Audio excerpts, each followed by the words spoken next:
The crumpled letter in Stone McCrae's hand felt like a lie. The script was delicate, the words chosen with a schoolteacher's precision, painting a picture of a woman named Nora Hart, modest, of good breeding, and seeking the quiet refuge of a respectable marriage.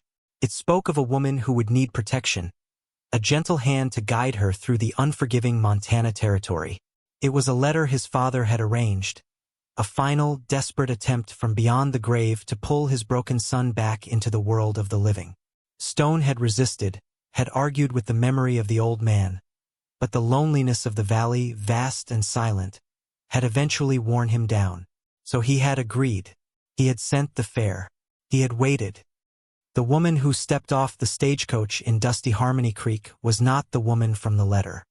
She was tall, for one thing, standing nearly eye to eye with him, her shoulders straight and squared under a practical wool coat that had seen better days. There was no fashionable helplessness in her posture, no demure tilt of the head. Her face, framed by dark hair pulled back in a severe knot, was pale but composed, and her eyes, a startling clear gray, met his without a flicker of subservience. They held a deep, weary intelligence, and something else, a guarded resoluteness that seemed entirely out of place for a mail-order bride. He saw her hands, unloved and steady, resting on a worn leather satchel. They were not the soft, pale hands of a city spinster. They were capable. "Mr. McCrae?" Her voice was low and even, carrying over the grumble of the departing coach. It held none of the fluttery uncertainty he'd expected. Stone gave a curt nod, his own voice a rusty hinge from disuse. "Ma'am," he took in the single, sturdy trunk being unloaded. Everything about her screamed practicality, not desperation. It was a profound contradiction that set his teeth on edge. The war had taught him to see the truth of a person not in their words, but in their bearing. And this woman's bearing spoke of a past far more complex than a quiet life in Boston. "The journey was long," she stated, not as a complaint, but as a fact.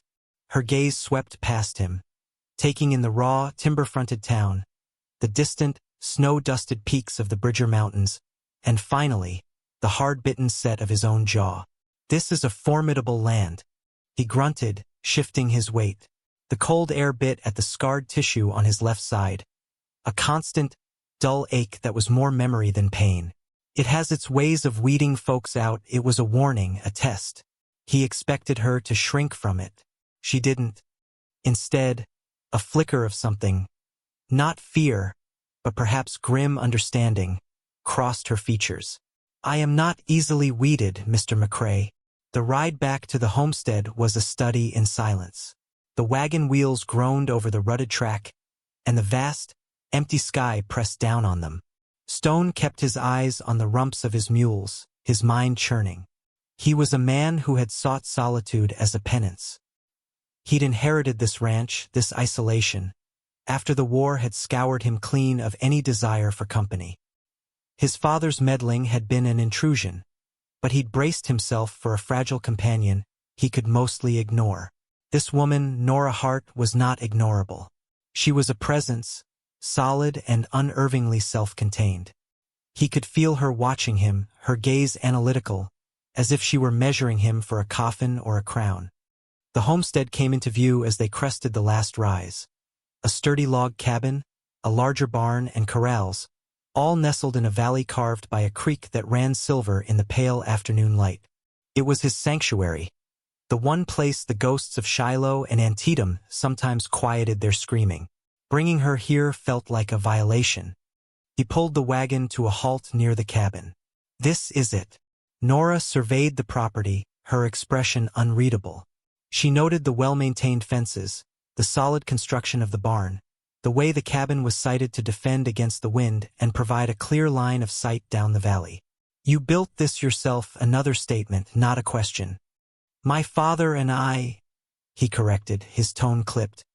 He climbed down, the familiar ache in his leg sharp and insistent. He didn't offer her a hand. He didn't need to. She was already swinging herself down from the wagon seat with an easy, practiced grace, her worn boots landing solidly on the hard-packed earth.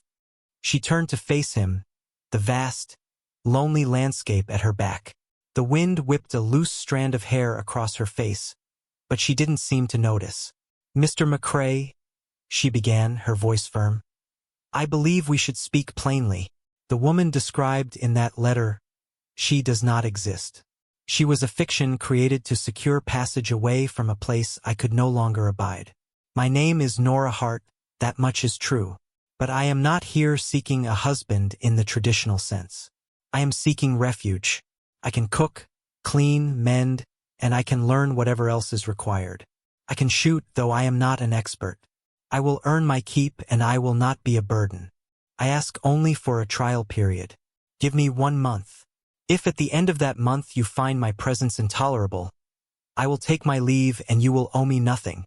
Stone stared at her, momentarily speechless. The sheer audacity of it, the raw, pragmatic honesty, was a blow. He had expected tears or deception or a fainting spell. He had not expected a business proposal.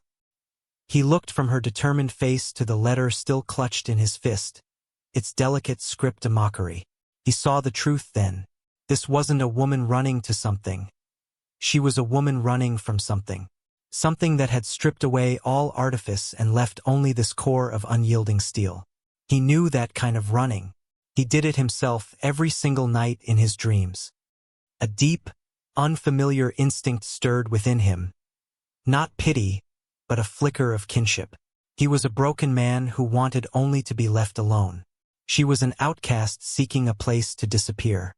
Perhaps their broken pieces might fit together in a way that wasn't whole but was at least functional. "The winters are brutal," he said, his voice a low growl. "The work is hard. There's no one for miles." "I understand," she said, her gray eyes holding his. "Solitude is what I am counting on." He looked at the darkening sky, at the imposing mountains that stood like sentinels around his valley. They offered no judgment, only a vast, crushing indifference that he had come to find comforting. He let out a slow breath, the cold air stinging his lungs. 1 month, he agreed, the words feeling heavy and final. "You'll take the loft in the barn. We'll see how you handle the cold." He turned and walked toward the cabin without a backward glance, but he could feel her presence behind him, a steady, silent shadow that had just fallen over his carefully constructed solitude.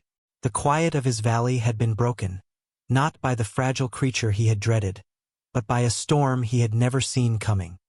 The first week was a silent negotiation of space. Nora moved into the barn's loft, a clean, dry space filled with the scent of hay and leather. She asked for nothing, instead finding an old cot, a spare blanket, and setting up a small, Spartan living area for herself. By the second day, she had taken over the cabin's kitchen. Stone, whose culinary skills were limited to frying bacon and boiling coffee until it was thick as mud, came in from his morning chores to find the scent of fresh bread hanging in the air and a pot of savory stew simmering on the stove. He said nothing, but he ate every last bite. She worked with a quiet, relentless efficiency that both impressed and unsettled him. She mended his worn shirts with stitches so fine they were nearly invisible. She learned the rhythm of the homestead, the pre-dawn milking of the lone cow, the feeding of the chickens, the endless task of chopping firewood. She never complained about the cold, the dirt, or the isolation. When a sudden blizzard swept down from the mountains, trapping them for 3 days, she was unperturbed, calmly taking stock of their supplies and ensuring the livestock were secure. Stone watched her, his suspicions slowly giving way to a grudging respect. He'd see her standing at the edge of the property, staring out at the vast, snow-covered landscape, her expression thoughtful and distant. He wondered what ghosts she was seeing out there in the swirling snow. He knew they couldn't be worse than his own. One evening, he came into the cabin to find her sitting at the rough-hewn table, a book open in the flickering lamplight. It was a tattered copy of Shakespeare. He noticed the title, The Tempest, a story of exile and storms. Seemed fitting. "You read?" he asked, the first non-essential question he'd posed to her. She looked up, her expression calm. "When I can. My father was a professor." He believed a woman's mind was not merely for decoration, There was a hint of old grief in her voice, a shadow that passed quickly. What happened to him? The question was out before he could stop it. It was too personal, a breach of their unspoken contract. Nora closed the book, her fingers tracing the worn cover. He passed a few years ago. My mother followed soon after. She offered no more details, her gaze dropping to the book as if to signal the conversation was over. But Stone had seen the flicker of pain in her eyes, the tightening of her jaw. There was more to the story, a wound deeper than simple grief. The first real threat arrived not as a storm, but in the form of 3 riders. Stone saw them coming from a long way off, a dark smudge against the snow. He instinctively reached for the Spencer rifle resting on pegs above the door, the worn wood familiar and comforting in his hands. It felt like an extension of his arm, a grim tool he'd hoped to never rely on again. He stepped out onto the porch as they reined in their horses. The man in the lead was Jack Reynolds, a land grabber with a slick smile and eyes as cold and empty as a frozen lake. Stone knew of him. Reynolds was buying up or forcing out the smaller homesteaders in the territory, rumor said on behalf of the Northern Pacific Railroad. "McCrae," Reynolds said, his voice overly friendly. "Just paying a neighborly visit. Heard you had some company." His eyes slid past Stone to the cabin door, where Nora now stood, silent and watchful. A predatory gleam entered his expression as he took in her tall, striking figure. "This is my property, Reynolds. State your business or ride on," Stone said, his voice flat. He kept the rifle held loosely, its barrel angled toward the ground, but the message was clear. Reynolds's smile widened, but it didn't reach his eyes. "The railroad is coming through this valley. They're paying a fair price for the land. A generous price, in fact. I'm here to make you an offer on their behalf. $500. It was an insult. The land, with its creek and timber, was worth 10 times that. "The answer is no." One of Reynolds's men, a burly man with a scar bisecting his eyebrow, spat a brown stream of tobacco juice onto the snow. "Man's making you a polite offer, McCrae. You'd be smart to take it." "I'm not selling." Stone's grip on the rifle tightened. The familiar tension coiled in his gut, the cold, sharp focus that had kept him alive on a dozen battlefields. Reynolds's gaze lingered on Nora again. "A shame. A place like this. It'd be a pity if something were to happen to it. Or to the pretty lady keeping house for you." He tipped his hat. "Think on it, McCrae." They wheeled their horses around and rode off, leaving a trail of threats hanging in the frigid air. Stone watched them until they were out of sight, his body rigid. He felt Nora's presence beside him. "They will be back," she said softly. It wasn't a question. "I know." He turned to look at her. Her face was pale, but her eyes were filled with a fierce, unwavering resolve. There was no fear there, only a cold anger that mirrored his own. In that moment, he realized their arrangement had fundamentally changed. This was no longer just his land, his fight. The threat was against the sanctuary they had both found. That night, the nightmares came back with a vengeance. He was at Antietam again, the air thick with the acrid smell of gunpowder and the screams of dying men. He woke with a gasp, his body drenched in sweat, the phantom pain in his side a burning fire. He sat up, his breath coming in ragged bursts, and saw a figure in the doorway of his room. It was Nora holding a lamp. The soft light cast long shadows on the rough walls. She held a cup in her other hand. "I heard you cry out," she said, her voice a low murmur. "I made some chamomile tea. It sometimes helps." He stared at her, his defenses shattered by the dream. He felt exposed, the broken soldier laid bare. He expected her to recoil, to see the monster that lived inside him. Instead, she simply walked to his bedside and placed the cup on the small table. Her movements were calm, devoid of pity or fear. "In Boston," she said, her voice barely a whisper, "they use whispers as weapons. They can ruin a person without ever laying a hand on them. I was accused of impropriety with a man named Edmund Vale. A man of wealth and influence who did not like being told no." She paused, her gaze fixed on the flickering lamplight. It wasn't true, but the truth didn't matter. My name was destroyed. My family, what was left of it, cast me out. I was trapped. Coming here, it was the only escape I could find. She looked at him then, her gray eyes clear and direct. I do not know what horrors you carry, Mr. McCrae, but I know what it is to be hunted. I will not run from this. I will not run from them. Stone took the cup, his hand trembling slightly. The warmth spread through his fingers. He looked at this woman, this outcast who had sought refuge and found another war waiting for her.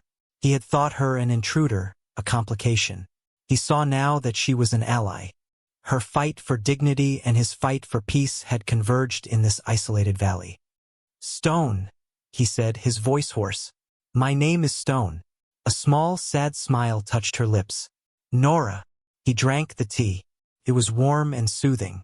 For the first time since he'd come back from the war, the silence in the cabin didn't feel like loneliness. It felt like a shared watch, two sentinels guarding the walls of a fragile peace against the coming dark. The trial period was over. The threat from Reynolds didn't take long to escalate. A week later, Stone found one of his fences cut, his small herd of cattle scattered across the hills. It took him 2 days of hard riding in the biting wind to round them up.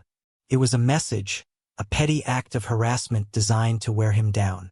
But it had the opposite effect. It hardened his resolve and forged a new level of partnership with Nora. She had anticipated the move, having already secured the chickens and the milk cow in the barn. When he returned, exhausted and grim, she had a hot meal waiting and a plan already forming in her mind.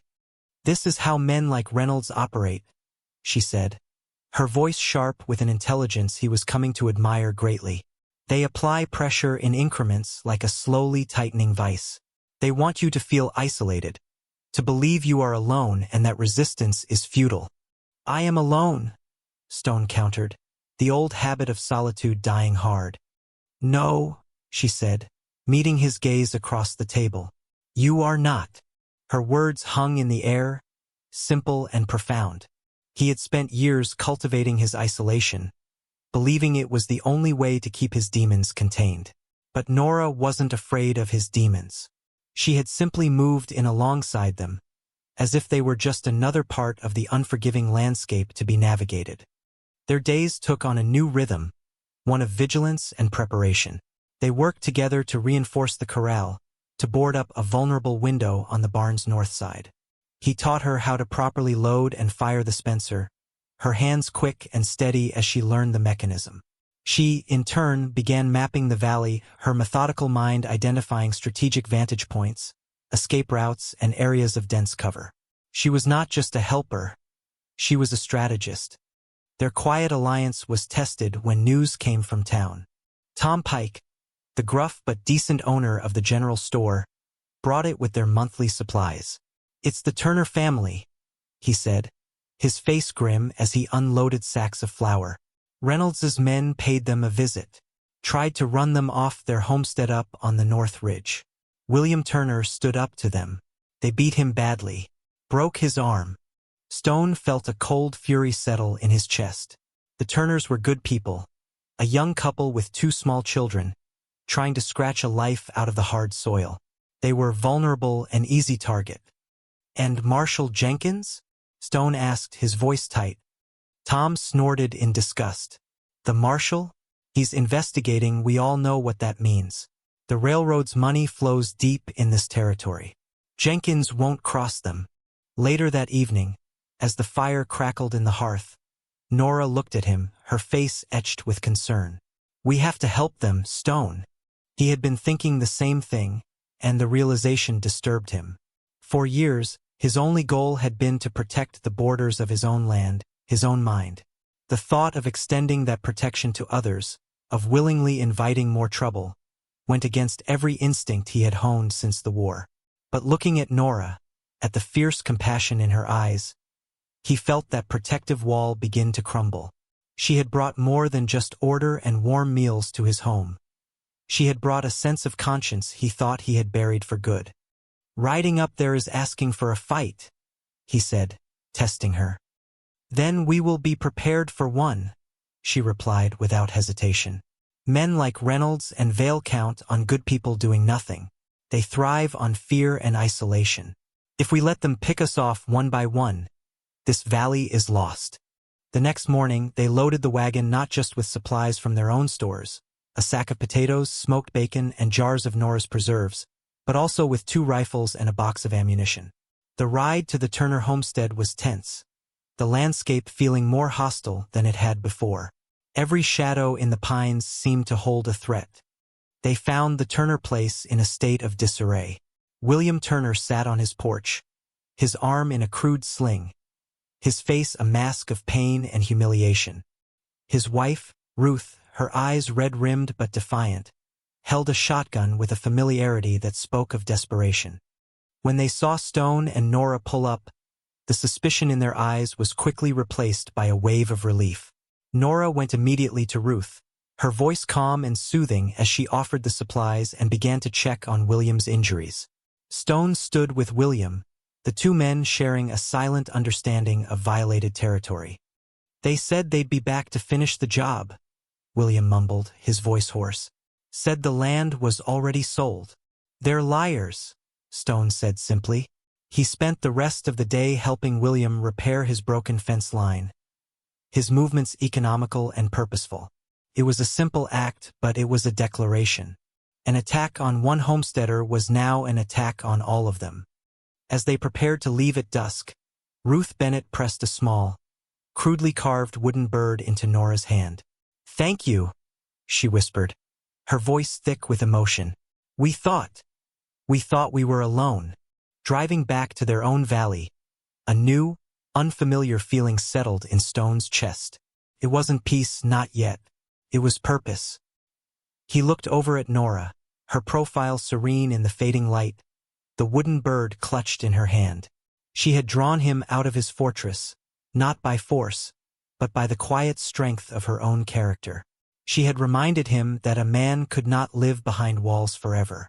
Sooner or later he had to decide what and who he was willing to fight for. The confrontation came sooner than they expected. A few days after their visit to the Turners, Stone rode into Harmony Creek for supplies and information. He found the town buzzing with a nervous energy. Tom Pike pulled him aside in the store, his voice low. "Reynolds is in town, McCrae. He's been at the land office all morning with some fancy-dressed man from back east. They've got maps spread out everywhere. And Marshal Jenkins is with them." A cold knot formed in Stone's stomach. A man from the east, dressed like he just stepped off a Boston train. Expensive suit. Looks like he's never seen a speck of dirt in his life. Stone's mind raced. It had to be the railroad. But the description, it sparked a different, more personal dread. He finished his business quickly, a sense of urgency pressing on him. As he was loading his wagon, he saw them exit the land office. Reynolds, Marshal Jenkins, and a third man. He was tall, impeccably dressed in a dark wool suit, with a self-satisfied smirk on his face. Stone's eyes met the man's for a fleeting second, and in that instant he knew. He didn't know the name, but he knew the type. This was the kind of man who destroyed things with paper and ink instead of a gun. He rode hard on the way back, the news a heavy weight. When he told Nora about the man from the east, he saw the color drain from her face. She sank onto a stool by the hearth, her hands clenched in her lap. "What did he look like?" she asked, her voice a strained whisper. Stone described him, the expensive clothes, the arrogant posture, the pale, soft hands. "Edmund Vale," she breathed, the name like a curse on her lips. "It's him. He's here." The color began to return to her cheeks, chased by a rising tide of fury. Of course, he wouldn't be content with just ruining me in Boston. He must see the final act. He must be a partner in this railroad scheme. It's not enough to take my name. He wants to take the very ground I stand on. The pieces clicked into place. This wasn't just business for Reynolds. It was personal for Vale. They weren't just trying to seize land. They were trying to erase Nora. The realization solidified Stone's resolve into something as hard and cold as iron. This fight was no longer about property rights or railroad expansion. It was about justice. "Let him come," Stone said, his voice a low growl as he checked the action on his Spencer. "This isn't Boston. Here, whispers don't carry as far as a rifle shot." That night they didn't sleep. They sat by the fire, cleaning their weapons, talking in low tones as they planned their defense. They were no longer a rancher and his mail-order bride. They were two soldiers on the eve of battle. Stone found himself telling her about the war, about the strategies he'd learned, the brutal calculus of terrain and firepower. She listened intently, absorbing every word, her own sharp mind pointing out weaknesses in his plan, suggesting improvements. "The creek," she said, pointing to her hand-drawn map. "They'll see the cabin and the barn as the main targets, but the creek bed offers a covered approach to our flank. We need to be watching it." He saw she was right. Her clarity, her refusal to succumb to fear, was a steadying force. In sharing his past, he found it lost some of its power over him. The ghosts were still there, but they were quieter now, pushed into the background by the urgency of the present. He looked at her, the firelight catching the determined set of her jaw and the intelligence in her eyes, and a feeling he couldn't name, a feeling he hadn't allowed himself to have in a decade, bloomed in his chest. It was a fierce, protective warmth that had nothing to do with the fire. The attack came just before dawn, as they knew it would. A faint, unnatural noise, the soft clink of metal on rock, carried on the still morning air. Stone, positioned in the hayloft of the barn with a clear view of the valley, saw them first. 6 riders, moving slowly, using the pre-dawn gloom for cover. Reynolds and Vale were not among them. They had sent their dogs to do the dirty work. "They're here," he called down softly to Nora, who was positioned at a reinforced window in the cabin. "I see them." Her voice came back, calm and steady. The waiting was the hardest part. The slow, agonizing crawl of minutes as the riders spread out, their plan becoming clear. 4 would approach the cabin from the front, a direct assault. 2 were circling around, just as Nora had predicted, using the creek bed for cover. Stone lined up his sights on the lead rider. His heart was a slow, heavy drum in his chest. The cold focus was back. But this time it was different. He wasn't fighting for a flag or a cause he no longer understood. He was fighting for his home. He was fighting for her. The first shot of the battle was not his. It was Nora's. One of the men sneaking along the creek bed grew careless, exposing himself for a moment as he climbed the bank. The crack of her Winchester echoed through the valley, and the man crumpled to the ground. The element of surprise was gone. All hell broke loose. The 4 riders in the front charged forward, whooping and firing, their bullets thudding into the thick log walls of the cabin. Stone took aim with the Spencer and fired. The heavy-caliber rifle bucked against his shoulder, and a rider toppled from his saddle. 2 down. He worked the lever action, chambering another round, his movements fluid and economical. He was no longer just a rancher. The soldier he had tried to bury had woken up. He fired again, and a horse went down, trapping its rider underneath. From the cabin, Nora's rifle cracked again and again, her shots measured and precise. She wasn't firing wildly. She was providing covering fire, forcing the attackers to keep their heads down, preventing them from getting a clean shot at the barn. They were a team, moving and firing in a deadly, unspoken rhythm. One of the attackers, the burly man with the scar, managed to reach the blind spot beneath the barn's loft. Stone could hear him fumbling, and the acrid smell of kerosene reached his nostrils. He was trying to set the barn on fire. Cursing, Stone scrambled down the ladder. He burst out the side door of the barn just as the man was striking a match.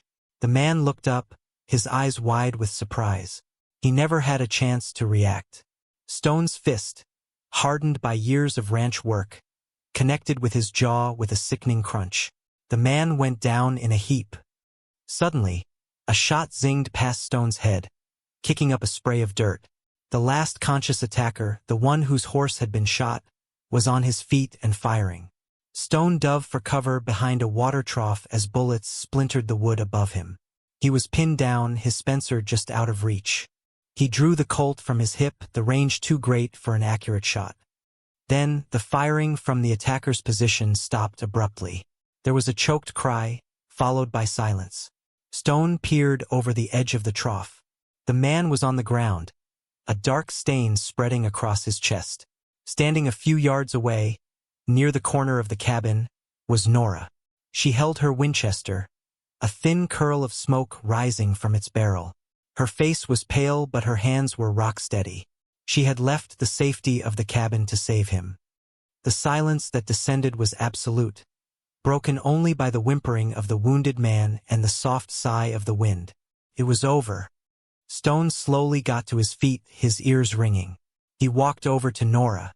They stood there for a long moment, surrounded by the carnage, the acrid smell of gunpowder hanging heavy in the air. He looked at the smoking rifle in her hands, then at her face. He saw no triumph, only a grim, sorrowful resolve. He reached out and gently took the rifle from her, his fingers brushing against hers. "It's done," he said, his voice rough with emotion. She nodded, a single tear tracing a path through the grime on her cheek. "Yes," she whispered. "It's done." He didn't think. He simply acted. He pulled her into his arms, holding her tightly against him. He could feel the tremors running through her body, the release of all the tension and fear she had held inside. She buried her face in his shoulder, and for the first time, she allowed herself to be vulnerable. He held her, offering what little comfort he could, his own heart aching with a fierce, overwhelming tenderness. In the violent crucible of the dawn, surrounded by the wreckage of their enemies, they were no longer two strangers bound by a contract. They were two survivors who had found in each other the one thing they had both thought was lost forever: a reason to fight and a place to call home. They handed the wounded men over to Marshal Jenkins, along with a clear, concise account of the unprovoked attack. Faced with 5 defeated gunmen and the unyielding testimony of Stone and Nora, the marshal, his authority already precarious, had no choice but to lock them up. The news of the failed assault on the McCrae homestead spread like wildfire. When it was followed by the revelation that the esteemed Edmund Vale from Boston was directly connected to the land-grabbing scheme, a quiet rebellion began to stir among the other homesteaders. They had seen that Reynolds was not invincible. They had seen that one man and one woman, standing together, could hold the line. Vale and Reynolds vanished from Harmony Creek overnight, their scheme collapsing under the weight of their own violence and the sudden, unified defiance of the valley's residents. Their departure left a vacuum, but not one of chaos. Instead, a sense of community, forged in a shared threat, began to take root. The Turners, along with 2 other families, rode out to the McCrae place a few days later, offering their help in repairing the damage. As Stone and Nora worked alongside their neighbors, replacing the bullet-scarred wood of the barn and mending the water trough, a sense of belonging settled over Stone for the first time in his life. He was not just defending his land. He was part of a community, a leader not by choice but by action. He saw the respect in the other men's eyes, and he saw the way their wives looked at Nora, not as an outcast or a mail-order bride, but as a woman of incredible strength and courage. Her past was irrelevant. Her present was heroic. In the quiet weeks that followed, as the rhythm of life returned, a new, deeper quiet settled between Stone and Nora. It was a comfortable silence, born of shared trauma and mutual respect. The loft in the barn now stood empty. Nora had moved her few belongings into the cabin's spare room, but the door between their rooms remained open at night. They were partners in every sense of the word. One evening, as they sat on the porch watching the sun set, painting the mountains in hues of purple and gold, Stone turned to her. He took her hand, his callous thumb tracing patterns on her skin. "Nora," he began, his voice uncharacteristically hesitant. "The letter my father arranged. It was a lie. It promised me a quiet, simple woman who would need my protection." He paused, looking into her clear gray eyes. "I have never been more grateful for a lie in my entire life. You are not simple and you need no one's protection. But I find I need you." A soft smile graced her lips, a genuine, unguarded expression that made his heart ache. And I, Stone McCrae, a woman who sought only a quiet refuge, have found a home. I thought I was running from the world, but it turns out I was running toward you. He had never been a man of eloquent words. His life had been one of hard actions and harder silences. So he didn't speak. He leaned in and kissed her, a gesture that was both a question and a promise. It was not a kiss of frantic passion, but of deep, resonant certainty. It was the quiet, profound kiss of two people who had found their other half in the most unlikely of circumstances. A confirmation that the home they had fought for was not just the land or the cabin, but the space that existed between them. They built a life in that valley, a legacy forged not from a name or inheritance, but from shared courage. Stone's ghosts did not disappear entirely, but they grew quiet, their whispers drowned out by the sounds of a life being lived, by Nora's laughter, by the ring of his hammer as they expanded the cabin, by the counsel they offered to new settlers who looked to them for guidance and protection. Nora, the outcast from Boston society, became the matriarch of their small, growing community, her wisdom and resilience a bedrock for them all. She made him feel as secure as this battle-scarred frontiersman. They were two broken people who, together, had become something more than whole. They were a fortress, a sanctuary, a testament to the fact that sometimes the family you choose, the love you fight for, is the one that truly saves you. They had found their peace, not in solitude, but in each other, a quiet, enduring strength against the vast, wild beauty of the Montana frontier.